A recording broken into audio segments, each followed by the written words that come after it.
Welcome, everybody, to Cinema Royale. I'm Travis Hobson of PunchdrunkCritics.com, and as you can see from the graphic behind me, we are talking Babylon. This is Damien Chazelle's latest film, starring an all-star ensemble: Margot Robbie, Brad Pitt, Gene Smart, Jovan Adepo. Great cast all around, and my personal favorite, Diego Calva, who's I think a real find in this film. Joining me to talk about it is film critic Don Shanahan. How you doing, man? I'm doing great, Travis. Thanks for having me. Yeah, absolutely, man. Thanks for coming in and joining me.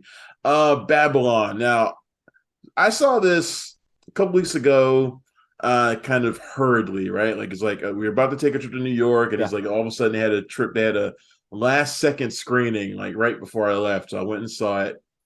And I wasn't sure what to expect. I'm a big fan of Damien Chazelle's. I interviewed him for Whiplash. Was that the world premiere likewise. years ago?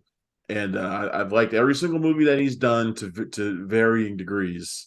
But I wasn't sure Me what to too. make. Yeah, I wasn't sure what to make of Babylon though, because I was like, Yeah, it's almost like the polar opposite of La La Land. It's like I La La agree. Land is this really nostalgic kind of I love Hollywood kind of film, and then Babylon is like silent era, transitioning the silent era to the talkies, Mhm. but just really raw, dirty look at how Hollywood can really Yeah. screw people over. And I'll say this about it: I adored the Hmm. first 30 minutes or so, and a big party scene reminded me a whole lot of Paul Thomas Anderson. In fact, the whole movie reminded me a lot of Paul Thomas Anderson.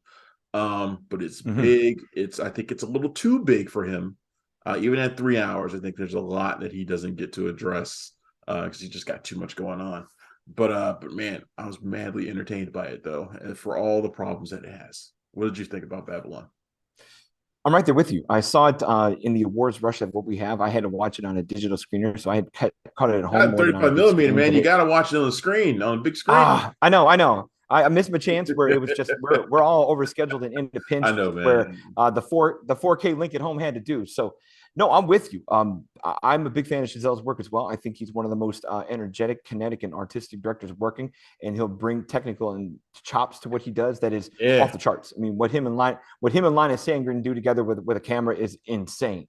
And I'm with you. First 30 minutes, I am just in that rush, snorting the lines that this movie's snorting and having a You're right. great time with it. But then Yeah. you're right. The hangover wears off, and you wonder where the arcs are going to go, and whether they can balance all of this excess with this wishful dream that it wants to tell you and have. Because much like you're saying, this movie wants to be like, hey, I love the movies. Look how much I love the movies. I'm going to think about all of the history of movies that brought us all to here, and have that matter, and be a big core of what he is. Because Yeah. Chazelle loves those final reels, those last 15 minutes of a movie where he just swirls the emotion and gets you going to the point of like, hey, let me show you what it all meant for us and for you and for all of us involved. And when he does that with the comeback to 1950s and the jump into the future and the reflection point moment, and then you start mixing all of history of cinema together, was this journey to get there all of what it could have been. And that's where I'm like, ooh, yeah, this is a lot and too much and too long. But you're right.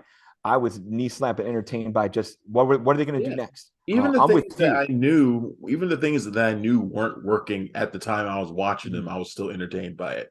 Like Oh one of the yeah, things that I was a real stickler for was his presentation of Giovanni Depo's character, the jazz agreed. trumpeter, and Lee Jun Lee's character, Yes. the Asian character whose name I don't remember. I'm not gonna remember anybody's name. Yeah, But lady, yeah, no, I had it lady all Jew or written something like down. that. And I don't remember, but it doesn't really matter. Sorry. But Chazelle, I feel like because he had so much going on, he couldn't give I agree. the black character his moment, even though he has, he's dealing with racism and he's even facing it from Diego Calva's character, who rises from being an assistant to being a big time studio exec. He's a Mexican American. He's even Right. facing it from him at one crucial moment in the movie. Um, but his No, I'm character with you. doesn't really Oh, get that story explored, which I'm like, and for her, she's yeah. Asian, she's a homosexual, dealing Hmm. with that bias in Hollywood, and it's like, you know, almost feel like I wish he hadn't put those things in the movie at all. If you I can't agree. get the kind of time they need. I agree. If anything, you could even make the switcheroo of what's a story we haven't really seen. We've seen the Jack Conrad story with Oh a yeah, his very story's much. familiar. Her story's familiar. Yeah, we've seen Margot Robbie do her thing The in white terms of the characters' care manic. stories are familiar. Exactly. So but he's got something here where if you, and luckily Diego Calva ends up being more of a lead He's than the great. two white characters, luckily. He's great. But at the same time, by the time you still have to service Pitt and Robbie's storylines, and then you shoehorn in uh, Li Chu Hong's story and then Giovanna Depo's story, now you do have too much. Where, if anything, Giovanna Depo's story could be its own movie. I Lee's think story could all be of these things could be its own their own movie. movie. Oh yeah, Brad Pitt's but to story, stuff them all in that's one is too much. yeah. I think Brad Pitt's character, Jack Conrad, I think it is fascinating to watch that character kind of make the transition from silent to talkies and not be able to make that move. I mean, all these characters are based on real people that existed, but I think that is a fascinating story to tell in a way. And her story is as well, even though it's familiar. I think there are aspects to it that aren't as familiar that they could have used. And do you think this could have been? Do you think this could have been almost like mini series where, like, hey, we do kind of an anthology ensemble thing where let's give Giovanna Depo 3-episode arc to really just do his spot. It could have been Calva his arcs. It should have been like an 8-episode series on the HBO or Showtime with each character getting a focus and all of their stories intersecting. That would have been you can still time together, but to stuff them all in, yeah. But didn't Chazelle do a series before? Didn't he do that series about at the jazz club in France? Yeah, the Moonlight Star was in it. That wasn't so good. It wasn't so. The Eddie, right? Was it called the Eddie? The Eddie, I think you're right. It was about 2 years ago, pre-pandemic. Yeah, right? that show wasn't very good. So I remember not getting very far in it. So in general, look, it's obvious that he has like a love for jazz. We've known that from the very beginning of his career. Yeah. He has an appreciation for the jazz era of Hollywood as well. That much is clear too. But man, I don't know if this is, and I feel like I'm downing on the film. But the thing is, I actually quite like it, and I want to watch it again. There's never a single moment that I was bored of it, like at all. Here. And there are aspects of it that are just insanely entertaining. The whole part when they first enter like a movie set and we're watching all these productions away from each other out in Hollywood. This is Hollywood that most people have never seen before. Back when it was built basically like a desert lot. Most people have never seen this version of Hollywood. And you're watching all these rickety productions like getting made side by side. Jack Conrad's in this movie that looks like it's straight out of Hail Caesar.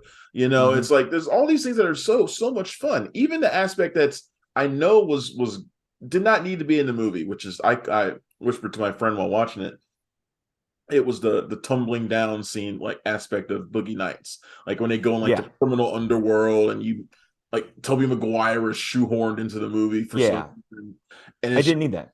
Yeah, that didn't need to be there at all, but I was still entertained by it. Right? No, I mean, this needs to be somewhere else, but it doesn't. Yeah. But it was still fun to watch. No, the arc of this movie, as we know, is like especially we're going to put these characters side by side with historical characters, like we see Irving Thalberg, things like that. But we know if we're playing the fiction meshed with history thing, we know that we don't have a Jack Conrad in our annals of history that we're going to all know about and talk about. So we know every single one of these characters is going to have a fall from grace of some kind.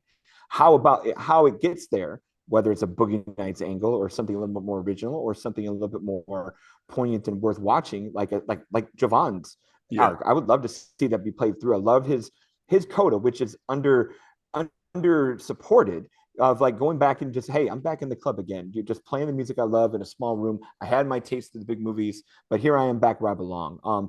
Where that almost plays just, that would be a nice movie and a good finish. But by the time you get to Diego kind of grabbing on that car and going to Mexico, and then Margot Robbie is a footnote on a variety page, which again is likely the case of many of these thousands of unknown actresses that burn bright and left away, where they don't get Hollywood funerals, they don't get news reports that says, oh, this person's gone. So I don't mind all that. And but you're right, it's still awfully loose and disconnected, where I feel like the one arc that had a definitive door shutting thing was when Gene Smart lambasted Brad Pitt with That's criticism, such a and phenomenal scene, though. It's but such that's like the one spot that got like an ending because he hears that, he kind of waffles out of that and then goes and kills himself. But like Margot doesn't get that ending. Diego gets the Boogie Nights ending, and then Jovan just drifts away. So it's hard that that's the one spot that got a good finish.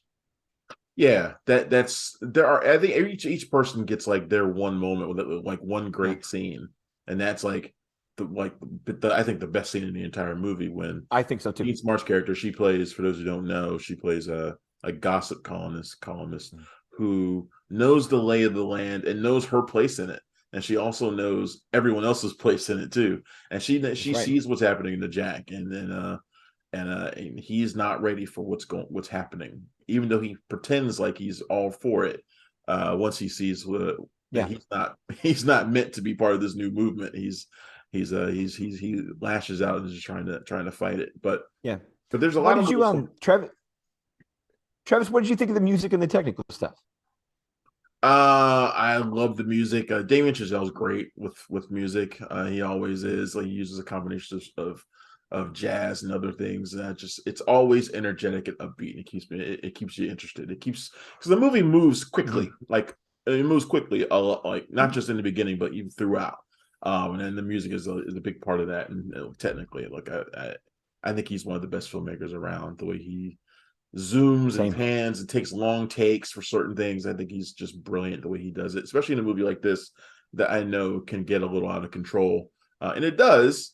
But like I said, it gets out of control in a way that is enjoyable. Yeah. But if I had I to, love the but I love the layers he put into it, him and Sangren, where you have these scenes where maybe Diego and Margot are talking at a party, but then behind them someone's flying out a window, or the Brad Pitt moment where it's magic hour and they're trying to get the shot, but then beneath him is the mass of extras trying to fill that scene, or yeah, just what Sangren does with depth, and of course the crane moves that he does to just get everywhere that I never thought a camera could go in one there's a move. lot of stuff It's going on crazy. in every single scene.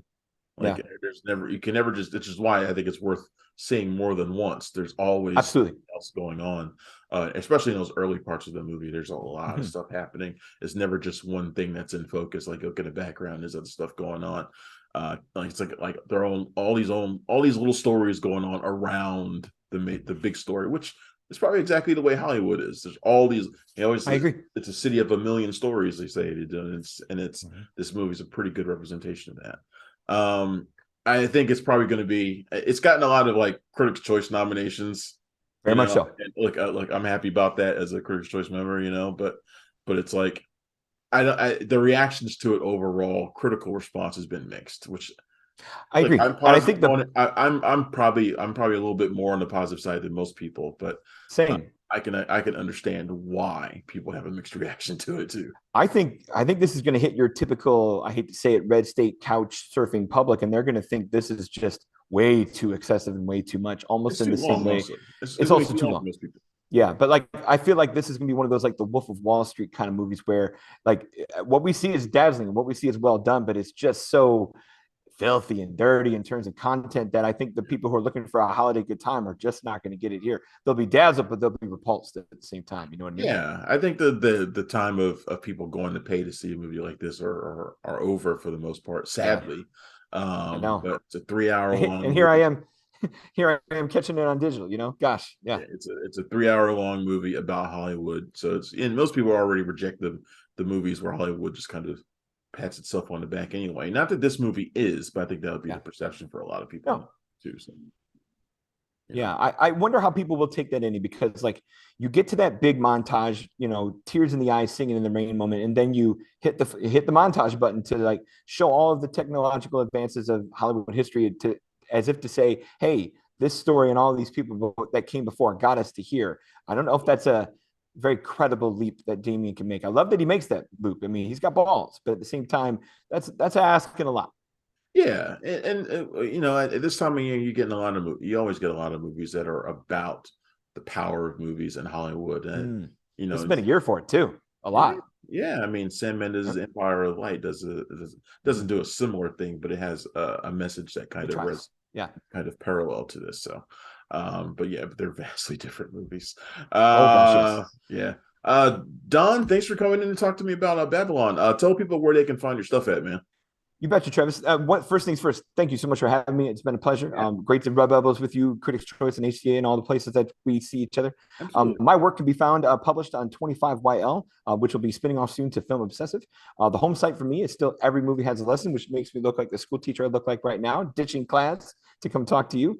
At the same time, a little side hustle I have is the Cinephile Hissy Fit podcast, part of the Ruminations Radio Network. So that's the places to find me. In terms of social media handles, if you search for Don Shanahan or Casablanca Don, you'll find me on TikTok, Twitter, Facebook, all the things. All right. Thanks a lot, man. Thanks again, everybody, for tuning in to Cinema Royale. This is Travis Hobson, the Punch Drunk Critics, talking Babylon. I appreciate it. Appreciate you tuning in, and I will see you next time. Thanks. Bye. Thanks for checking out the show. If you like what we're laying down, please subscribe to our channel and click the bell to receive notifications for all of our latest stuff.